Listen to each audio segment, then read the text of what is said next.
দাদা বলছি আখরোটের প্যাকেট আছে? হ্যাঁ দাদা আছে তো।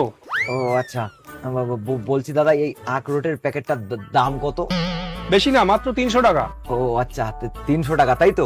হ্যাঁ বলছি দাদা আমার একটা উপকার করবেন? হ্যাঁ বলুন, কি উপকার করতে হবে? বলছি দাদা আমি না আমার বউকে একটা ফোন করছি, আপনি শুধু ওই আখরোটের প্যাকেটটার দাম 400 টাকা বলবেন। 400 টাকা বলবো? কেন কেন?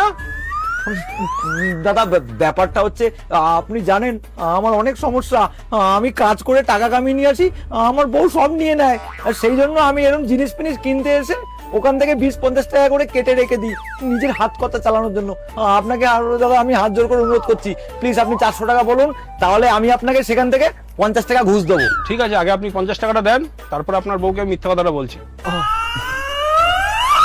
এই যে দাদা 50 টাকা। ঠিক আছে, এবার আপনার বউকে ফোনটা লাগান। হ্যাঁ লাগাচ্ছি। लेकिन ये साला कर क्या रहा है यहाँ पे?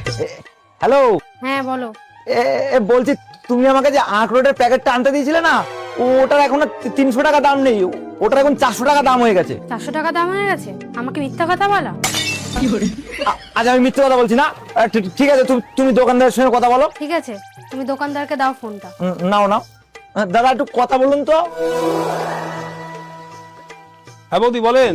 বলছি আখরোটের প্যাকেটে এখন 400 টাকা দাম হয়েছে। হ্যাঁ বৌদি, দাম বেড়ে গেছে তো, আগে তো 300 টাকাই ছিল, এখন নতুন মাল ঢুকেছে সব, এখন 400 টাকা হয়ে গেছে দাম। ঠিক আছে, ফোনটা আমার হাজবেন্ডকে দিন। হ্যাঁ দিচ্ছি। এই যে দাদা, বৌদি আপনার সাথে কথা বলবে। হ্যাঁ বলো। বলছি আখরোটের প্যাকেট তোমার নিতে হবে না, চলে আসো, রাখলাম।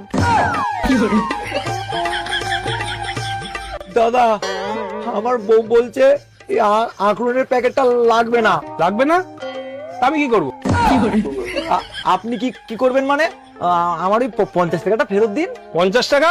কোনো 50 টাকা ফেরত হবে না, ওটা তো আমার মিথ্যা কথা বলার জন্য পুরস্কার ছিল।